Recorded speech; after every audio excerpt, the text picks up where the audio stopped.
الحمد لله رب العالمين الرحمن الرحيم مالك يوم الدين إياك نعبد وإياك نستعين اهدنا الصراط المستقيم صراط الذين أنعمت عليهم غير المغضوب عليهم ولا الضالين.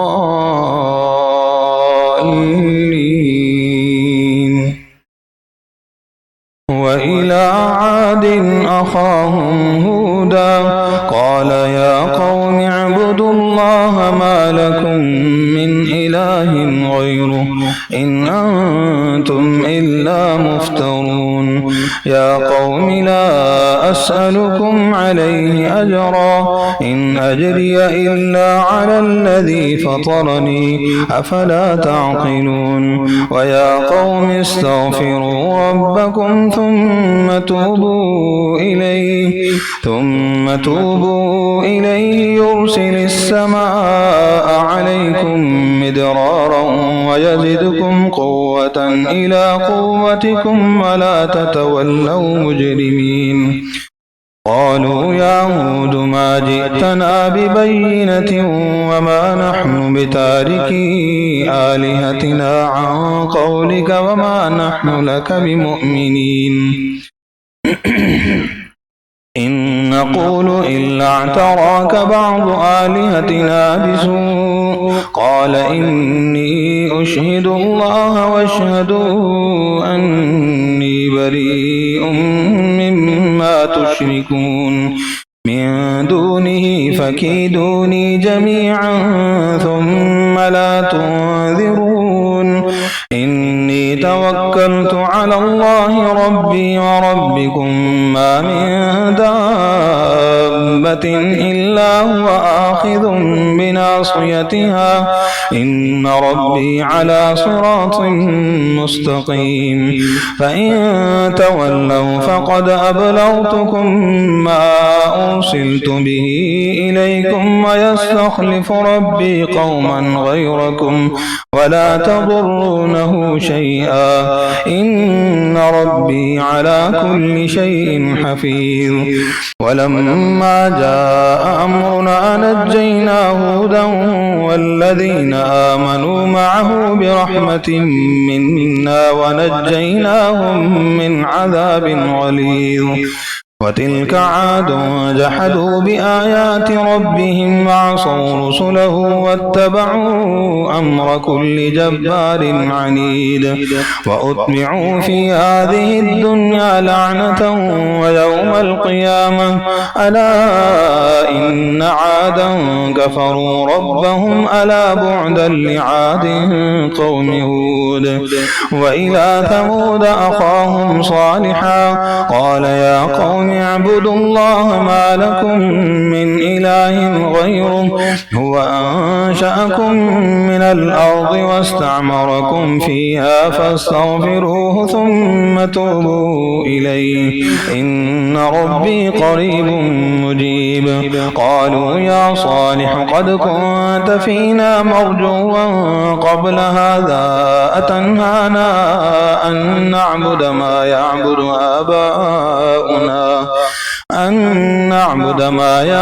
آباؤنا وإننا لفي شك مما تدعونا إليه مريب. قال يا قوم أرأيتم إن كنت على بينة من ربي وآتاني منه رحمة فمن ينصرني من الله إن عصيته فما تزيدونني غير تخصيل. ويا قوم هذه ناقة الله لكم آية فذروها تأكل في أرض الله ولا تمسوها بسوء فيأخذكم عذاب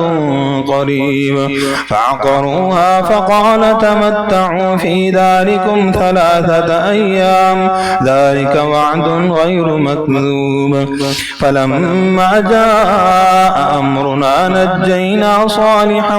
والذين آمنوا معه برحمة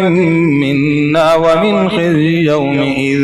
إن ربك هو القوي العزيز. وأخذ الذين ظلموا الصيحة فأصبحوا في ديارهم جاثمين كأن لم يغنوا فيها ألا إن ثمود كفروا ربهم ألا بعدا لثمود. ولقد جاءت رسلنا إبراهيم بالبشرى قالوا سلاما قال سلام فما لبث أن جاء بعجل حنيذ. فلما رأى أيديهم لا تصل إليه نكرهم وأوجس منهم خيفة قالوا لا تخف إنا أرسلنا إلى قوم لوط وامرأته قائمة فضحكت فبشرناها بإسحاق ومن وراء إسحاق يعقوب. قالت يا ويلتى أألد وأنا عجوز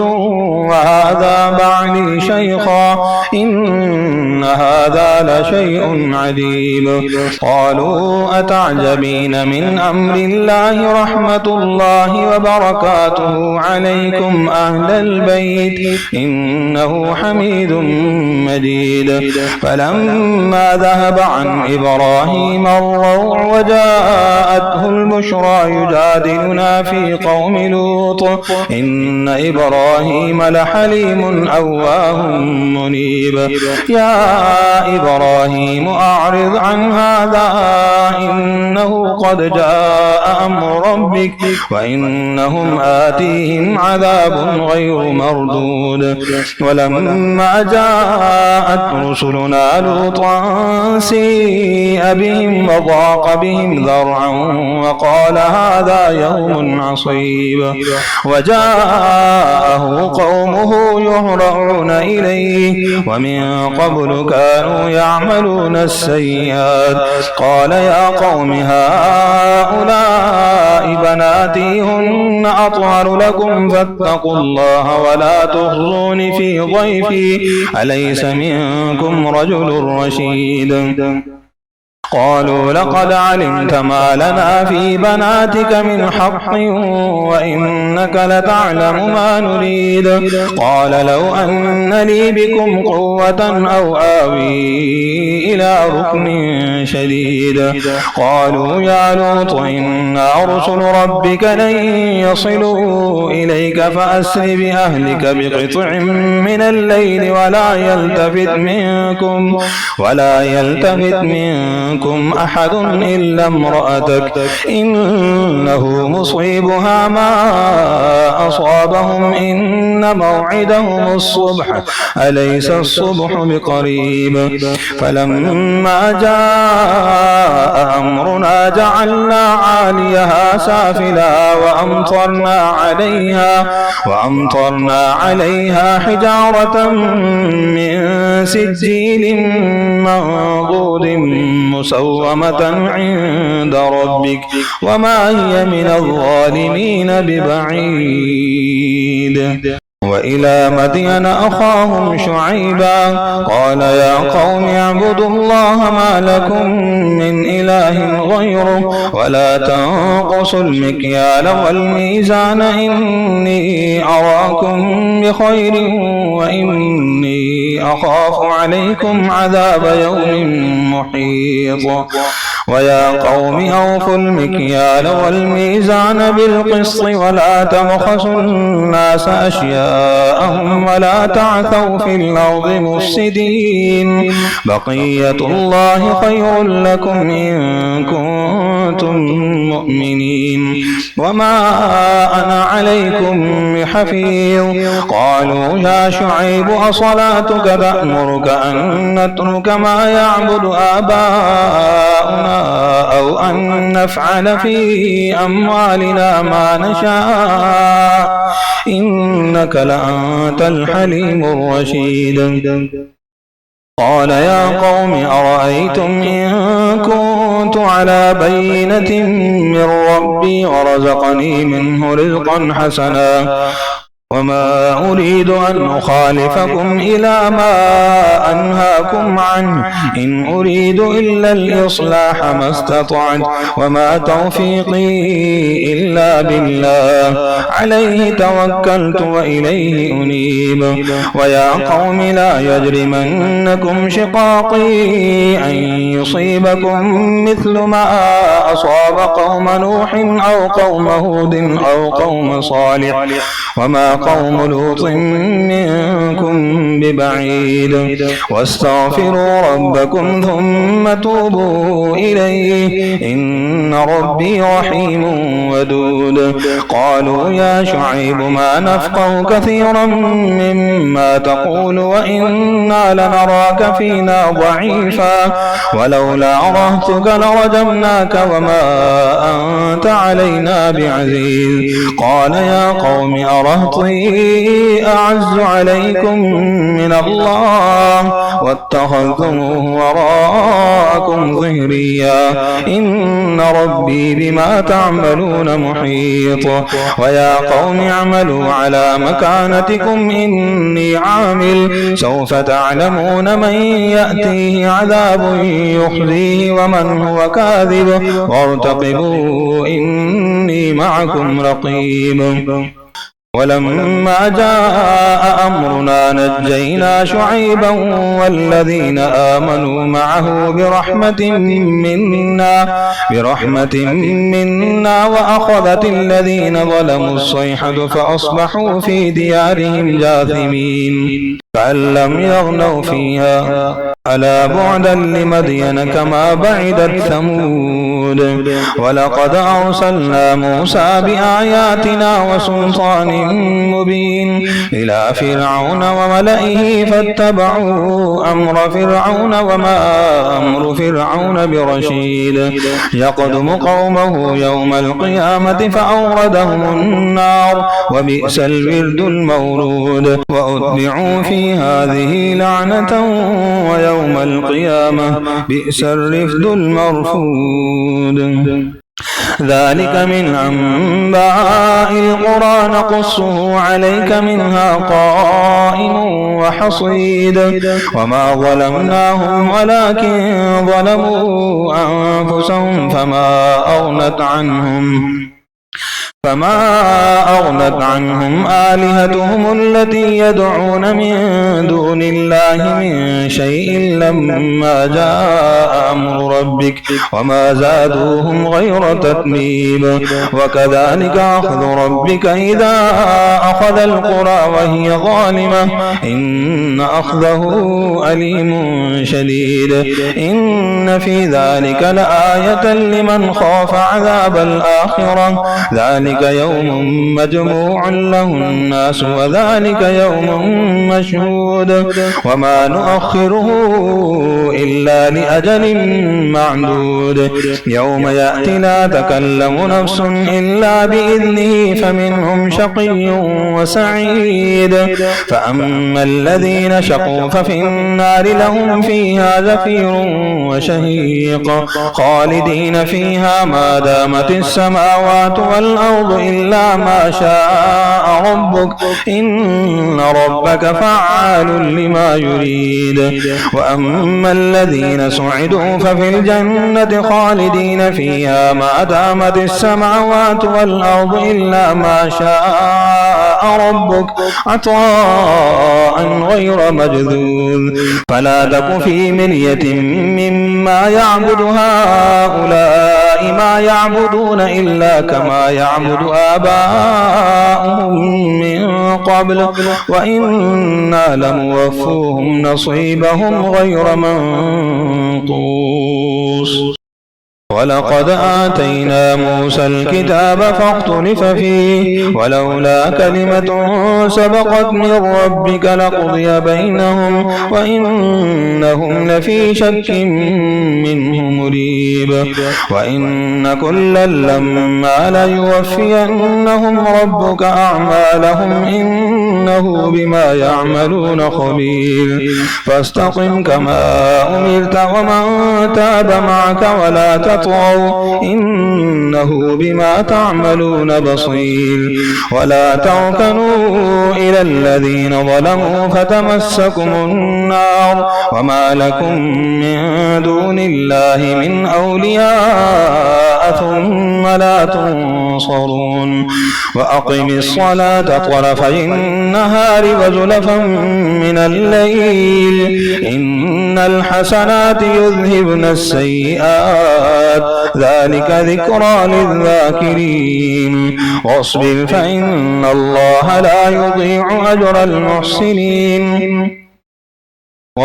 فإن الله لا يضيع أجر المحسنين فلولا كان من القرون من قبلكم أولو بقية ينهون عن الفساد في الأرض إلا قليلا ممن أنجينا منهم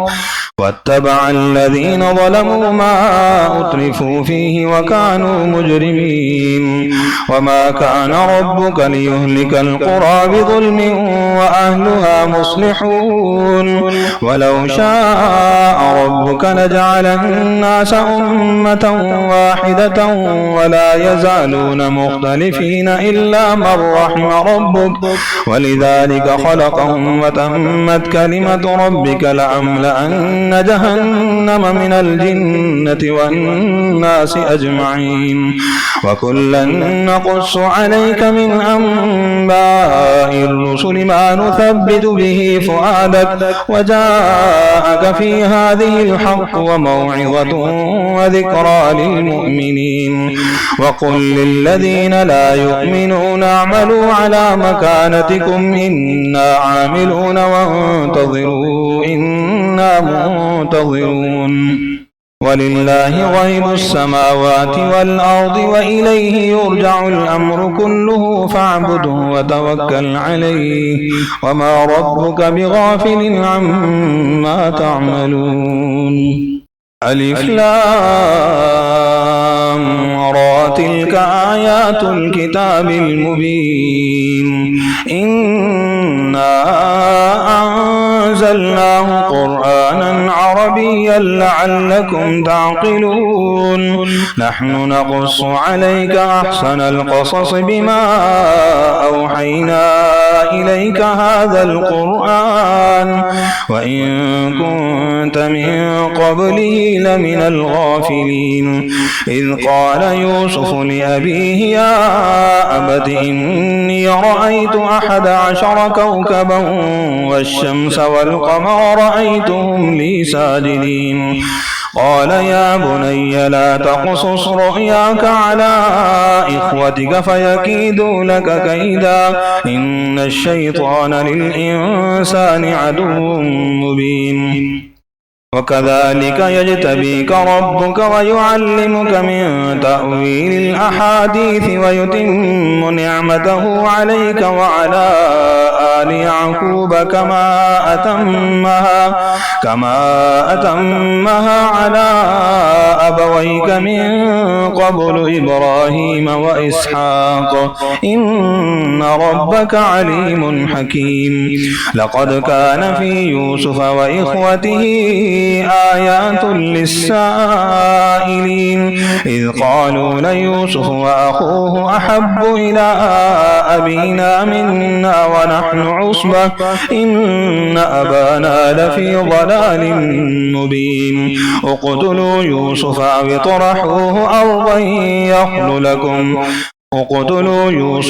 اطرحوه أرضا يخل لكم وجه أبيكم وتكونوا من بعده قوما صالحين قال قائل منهم لا تقتلوا يوسف وألقوه في غيابة الجب يلتقطه بعض السيارة إن كنتم فاعلين قالوا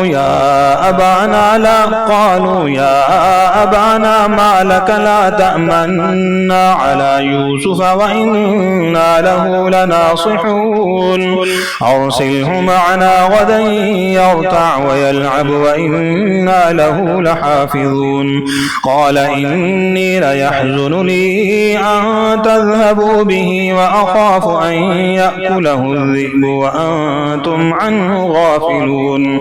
قالوا لئن أكله الذئب ونحن عصبة إنا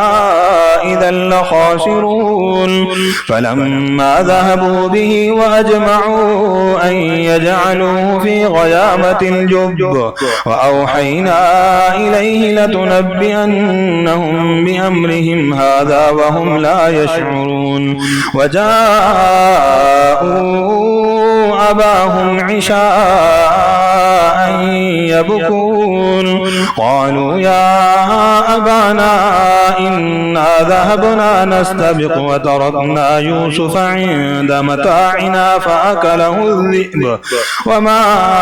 أنت بمؤمن لنا ولو كنا صادقين وجاءوا على قميصه بدم كذب قال بل سولت لكم أنفسكم أمرا فصبر جميل والله المستعان على ما تصفون وجاءت سيارة فأرسلوا واردهم فأدلى دلوه قال يا بشرى هذا غلام وأسروه بضاعة والله عليم بما يعملون وشروه بثمن بخس دراهم معدودة وكانوا فيه من الزاهدين وقال الذي اشتراه من مصر لامرأته أكرمي مثواه عسى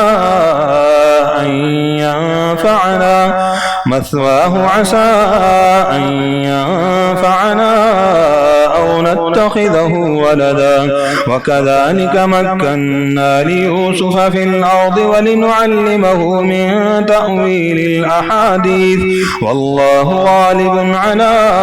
أمره ولكن أكثر الناس لا يعلمون ولما بلغ أشده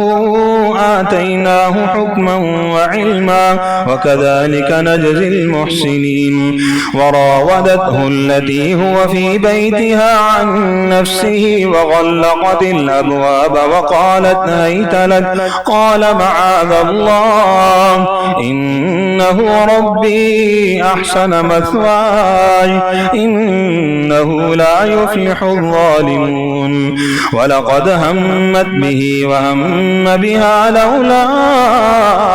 أن رأى برهان ربه كذلك لنصرف عنه السوء والفحشاء إنه من عبادنا المخلصين واستبق الباب وقدت قميصه من دبر وألف يا سيدها لدى الباب قالت ما جزاء من أراد بأهلك سوءا إلا أن يسجن أو عذاب أليم قال هي راودتني عن نفسي وشهد شاهد من أهلها إن كان قميصه قد من قبل فصدقت وهو من الكاذبين وإن كان قميصه قد من دبر فكذبت وهو من الصادقين فلما رأى قميصه قد من دبر قال إنه من كيدكن إن كيدكن عظيم يوسف أعرض عن هذا واستغفري لذنبك إنك كنت من الخاطئين وقال نسوة في المدينة امرأة العزيز تراود فتاها عن نفسه قد شغفها حبا إنا لنراها في ضلال مبين فلما سمعت بمكرهن أرسلت إليهن وأعتدت لهن متكأ وآتت كل واحدة منهن سكينا وقالت اخرج عليهن فلما رأينه أكبرنه وقطعن أيديهن وقلن حاش لله ما هذا بشرا إن هذا إلا ملك كريم قالت فذلكن الذي لمتنني فيه ولقد راودته عن نفسه فاستعصم ولئن لم يفعل ما آمره ليسجنن وليكون من الصاغرين قال رب السجن أحب إلي مما يدعونني إليه وإلا تصرف عني كيدهن أصب إليهن وأكن من الجاهلين فاستجاب له ربه فصرف عنه كيدهن إنه هو السميع العليم ثم بدا لهم من بعد ما رأوا الآيات ليسجننه حتى حين ودخل معه السجن فتيان قال أحدهما إني أراني أعصر خمرا وقال الآخر إني أراني أحمل فوق رأسي خبزا تأكل الطير منه نبئنا بتأويله إنا نراك من المحسنين قال لا يأتيكما طعام ترزقانه إلا نبأتكما بتأويله قبل أن يأتيكما ذلكما مما علمني ربي إني تركت ملة قوم لا يؤمنون بالله وهم بالآخرة هم كافرون واتبعت ملة آبائي إبراهيم وإسحاق ويعقوب ما كان لنا أن نشرك بالله من شيء ذلك من فضل الله علينا وعلى الناس ولكن أكثر الناس لا يشكرون يا صاحبي السجن أأرباب متفرقون خير أم الله الواحد القهار ما تعبدون من دونه إلا أسماء سميتموها أنتم وآباؤكم ما أنزل الله بها من سلطان إن الحكم إلا لله أمر ألا تعبدوا إلا إياه ذلك الدين القيم ولكن أكثر الناس لا يعلمون يا صاحبي السجن أما أحدكما فيسقي ربه خمرا وأما الآخر فيصلب فتأكل الطير من رأسه قضي الأمر الذي فيه تستفتيان وقال للذي ظن أنه ناج منهما اذكرني عند ربك فأنساه الشيطان ذكر ربه فلبث في السجن بضع سنين وقال الملك إني أرى 7 بقرات سمان يأكلهن 7 عجاف و7 سنبلات خضر وأخر يابسات يا أيها الملأ أفتوني في رؤياي إن كنتم للرؤيا تعبرون قالوا أضغاث أحلام وما نحن بتأويل الأحلام بعالمين وقال الذي نجا منهما وادكر بعد أمة أنا أنبئكم بتأويله فأرسلون يوسف أيها الصديق وافتنا في 7 بقرات سمان يأكلهن 7 عجاف وسبع سنبلات خضر وأخر يابسات لعلي أرجع إلى الناس لعلهم يعلمون قال تزرعون 7 سنين دأبا فما حصدتم فذروه في سنبله إلا قليلا مما تأكلون ثم يأتي من بعد ذلك 7 شداد يأكلن ما قدمتم لهن إلا قليلا مما تحصنون ثم يأتي من بعد ذلك عام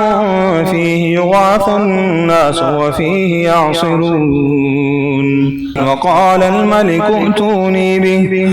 فلما جاءه الرسول قال ارجع إلى ربك فاسأله ما بال النسوة اللاتي قطعن أيديهن إن ربي بكيدهن عليم قال ما خطبكن إذ راوتن يوسف عن نفسه قلن حاش لله ما علمنا عليه من سوء قالت امرأة العزيز الآن حصحص الحق أنا راودته عن نفسه وإنه لمن الصادقين ذلك ليعلم أني لم أخنه بالغيب وأن الله لا يهدي كيد الخائنين وما أبرئ نفسي إن النفس لأمارة بالسوء إلا ما رحم ربي إن ربي غفور رحيم وقال الملك ائتوني به أستخلصه لنفسي فلما كلمه قال إنك اليوم لدينا مكين أمين قال اجعلني على خزائن الأرض إني حفيظ عليم وكذلك مكنا ليوسف في الأرض يتبوأ منها حيث يشاء نصيب برحمتنا من نشاء ولا نضيع أجر المحسنين ولأجر الآخرة خير للذين آمنوا وكانوا يتقون وجاء إخوة يوسف فدخلوا عليه فعرفهم وهم له منكرون ولما جهزهم بجهازهم قال ائتوني بأخ لكم من أبيكم ألا ترون أني أوفي الكيل وأنا خير المنزلين فإن لم تأتوني به فلا كيل لكم عندي ولا تقربون قالوا سنراود عنه أباه وإنا لفاعلون وقال لفتيانه اجعلوا بضاعتهم في رحالهم لعلهم يعرفونها إذا انقلبوا إلى أهلهم لعلهم يرجعون فلما رجعوا إلى أبيهم قالوا يا أبانا منع منا الكيل فأرسل معنا أخانا نكتل وإنا له لحافظون قال هل آمنكم عليه إلا كما أمنتكم على أخيه من قبل فالله خير حافظا وهو أرحم الراحمين ولما فتحوا متاعهم وجدوا بضاعتهم ردت إليهم قالوا يا أبانا ما نبغي هذه بضاعتنا ردت إلينا ونمير أهلنا ونحفظ أخانا ونزداد كيل بعير ذلك كيل يسير قال لن أرسله معكم حتى تؤتون موثقا من الله لتأتونني به إلا أن يحاط بكم فلما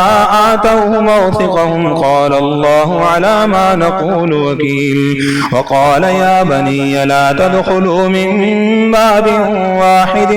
وادخلوا من أبواب متفرقة وما أغني عنكم من الله من شيء إن الحكم إلا لله عليه توكلت وعليه فليتوكل المتوكلون ولما دخلوا من حيث أمرهم أبوهم ما كان يغني عنهم من الله من شيء إلا حاجة في نفس يعقوب قضاها وإنه لذو علم لما علمناه ولكن أكثر الناس لا يعلمون. الحمد لله رب العالمين الرحمن الرحيم مالك يوم الدين إياك نعبد وإياك نستعين اهدنا الصراط المستقيم صراط الذين أنعمت عليهم غير المغضوب عليهم ولا الضالين. ولما دخلوا على يوسف آوى إليه أخاه قال إني أنا أخوك فلا تبتئس بما كانوا يعملون. فلما جهزهم بجهازهم جعل السقاية في رحل أخيه ثم أذن مؤذن أيتها العير إنكم لسارقون. قالوا وأقبلوا عليهم ماذا تفقدون؟ قالوا نفقد صواع الملك ولمن جاء به حمل بعير وأنا به زعيم. قالوا تالله لقد علمتم ما جئنا لنفسد في الأرض وما كنا سارقين. قالوا فما جزاؤه إن كنتم كاذبين؟ قالوا جزاؤه من وجد في رحله فهو جزاؤه كذلك نجزي الظالمين. فبدأ بأوعيتهم قبل وعاء أخيه ثم استخرجها من وعاء أخيه كذلك كدنا ليوسف ما كان ليأخذ أخاه في دين الملك إلا أن يشاء الله نرفع درجات من نشاء وفوق كل ذي علم عليم. قالوا إن يسرق فقد سرق أخ له من قبل فأسرها يوسف في نفسه ولم يبدها لهم. قال أنتم شر مكانا والله أعلم بما تصفون. قالوا يا أيها العزيز إن له أبا شيخا كبيرا فخذ أحدنا مكانه إنا نراك من المحسنين. قال معاذ الله أن نأخذ إلا من وجدنا متاعنا عنده إنا إذا لظالمون. فلما استيئسوا منه خلصوا نجيا قال كبيرهم ألم تعلموا أن أباكم قد أخذ عليكم موثقا من الله ومن قبل ما فرطتم في يوسف فلن أبرح الأرض حتى يأذن لي أبي أو يحكم الله لي وهو خير الحاكمين. ارجعوا إلى أبيكم فقولوا يا أبانا إن ابنك سرق وما شهدنا إلا بما علمنا وما كنا للغيب حافظين. واسأل القرية التي كنا فيها والعير التي أقبلنا فيها وإنا لصادقون. قال بل سولت لكم أنفسكم أمرا فصبر جميل عسى الله أن يأتيني بهم جميعا إنه هو العليم الحكيم. وتولى عنهم وقال يا أسفا على يوسف وابيضت عيناه من الحزن فهو كظيم. قالوا تالله تفتأ تذكر يوسف حتى تكون حربا أو تكون من الهالكين. قال إنما أشكو بثي وحزني إلى الله وأعلم من الله ما لا تعلمون. يا بني يذهبوا فتحسسوا من يوسف وأخيه ولا تيأسوا من روح الله إنه لا ييأس من روح الله إلا القوم الكافرون فلما دخلوا عليه قالوا يا أيها العزيز مسنا وأهلنا الضر وجئنا ببضاعة مزجاة فأوف لنا الكيل وتصدق علينا إن الله يجزي المتصدقين قال هل علمتم ما فعلتم بيوسف وأخيه إذ أنتم جاهلون قالوا أئنك لأنت يوسف قال أنا يوسف وهذا أخي قد من الله علينا إنه من يتق ويصبر فإن الله لا يضيع أجر المحسنين قالوا تالله لقد آثرك الله علينا وإن كنا لخاطئين قال لا تثريب عليكم اليوم يغفر الله لكم وهو أرحم الراحمين اذهبوا بقميصي هذا فألقوه على وجه أبي يأت بصيرا وأتوني بأهلكم أجمعين ولما فصلت العير قال أبوهم إني لأجد ريح يوسف لولا أن تفندون قالوا تالله إنك لفي ضلالك القديم فلما أن جاء البشير ألقاه على وجهه فارتد بصيرا قال ألم أقل لكم إني أعلم من الله ما لا تعلمون قالوا يا أبانا استغفر لنا ذنوبنا إنا كنا خاطئين قال سوف أستغفر لكم ربي إنه هو الغفور الرحيم فلما دخلوا على يوسف آوى إليه أبويه وقال ادخلوا مصر إن شاء الله آمنين ورفع أبويه على العرش وخروا له سجدا وقال يا أبت هذا تأويل رؤياي من قبل قد جعلها ربي حقا وقد أحسن بي إذ أخرجني من السجن وجاء بكم من البدو من بعد أن نزغ الشيطان بيني وبين إخوتي إن ربي لطيف لما يشاء إنه هو العليم الحكيم رب قد آتيتني من الملك وعلمتني من تأويل الأحاديث فاطر السماوات والأرض أنت ولي في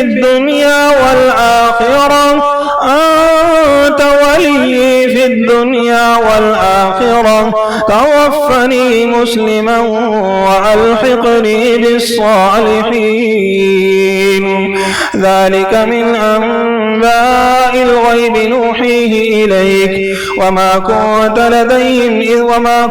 لديهم إذ أجمعوا أمرهم وهم يمكرون وما أكثر الناس ولو حرصت بمؤمنين وما تسألهم عليه من أجر إن هو إلا ذكر للعالمين وكأي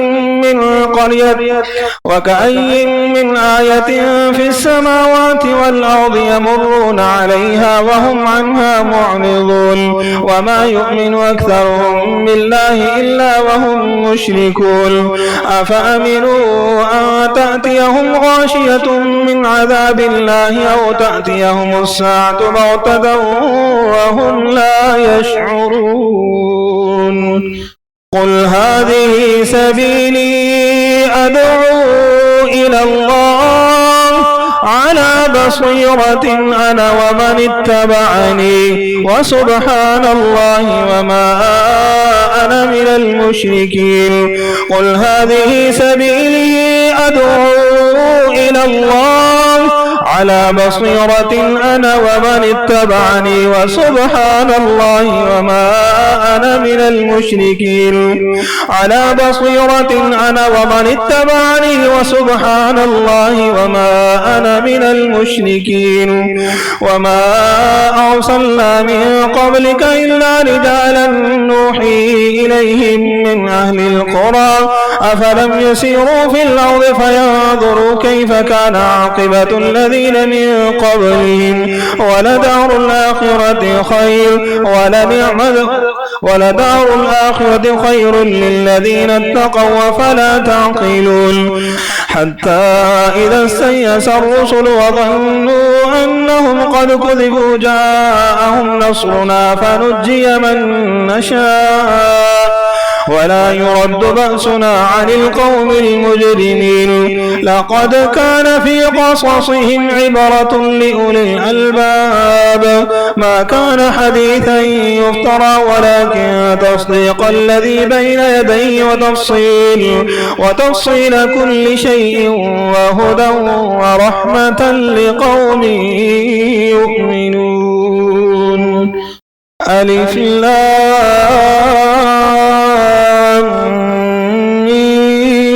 ميم را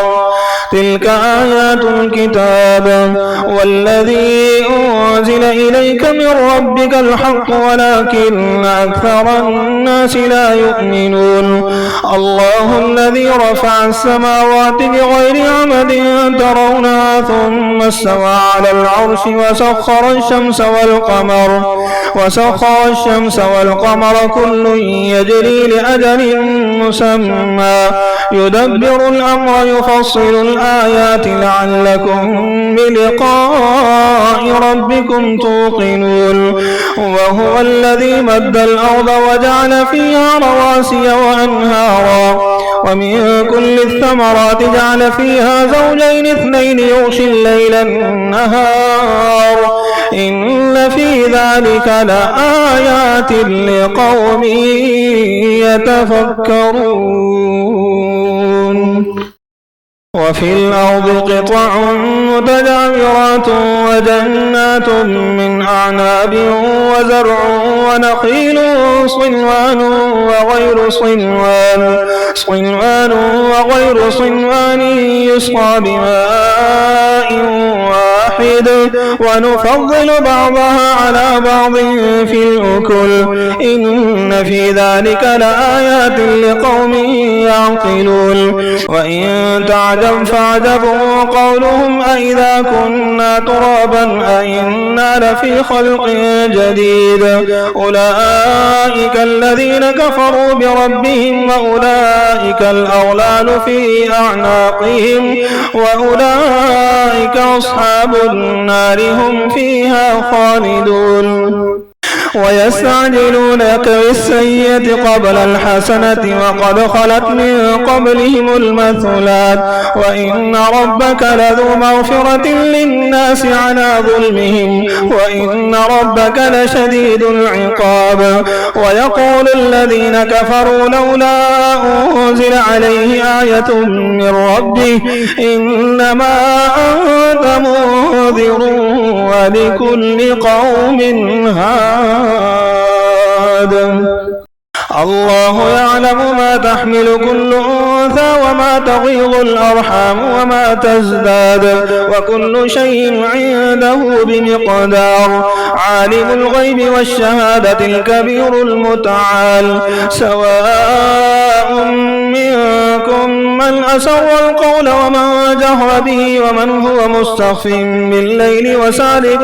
بالنهار له معقبات من بين يديه ومن خلفه يحفظونه من أمر الله إن الله لا يغير ما بقوم حتى يغيروا ما بأنفسهم وإذا أراد الله بقوم سوءا فلا مرد له وما لهم من دونه من وال هو الذي يريكم البرق خوفا وطمعا وينشئ السحاب الثقال ويسبح الرعد بحمده والملائكة من خيفته ويرسل الصواعق فيصيب بها من يشاء وهم يجادلون في الله وهو شديد المحال له دعوة الحق والذين يدعون من دونه لا يستجيبون لهم بشيء إلا كباسط كفيه إلى الماء ليبلغ فاه وما هو ببالغه وما دعاء الكافرين إلا في ضلال ولله يسجد من في السماوات والأرض طوعا وكرها وظلالهم بالغدو والآصال الله أكبر قل من رب السماوات والأرض قل الله قل أفاتخذتم من دونه أولياء لا يملكون لأنفسهم نفعا ولا ضرا قل هل يستوي الأعمى والبصير أم هل تستوي الظلمات والنور أم جعلوا لله شركاء خلقوا كخلقه فتشابه الخلق عليهم قل الله خالق كل شيء وهو الواحد القهار أنزل من السماء ماء فسالت أودية بقدرها فاحتمل السيل زبدا رابيا ومما يوقدون عليه في النار ابتغاء حلية أو متاع زبد مثله كذلك يضرب الله الحق والباطل فأما الزبد فيذهب جفاء وأما ما ينفع الناس فيمكث في الأرض كذلك يضرب الله الأمثال للذين استجابوا لربهم الحسنى والذين لم يستجيبوا له لو أن لهم ما في الأرض جميعا ومثله معه لافتدوا به أولئك لهم سوء الحساب ومأواهم جهنم وبئس المهاد.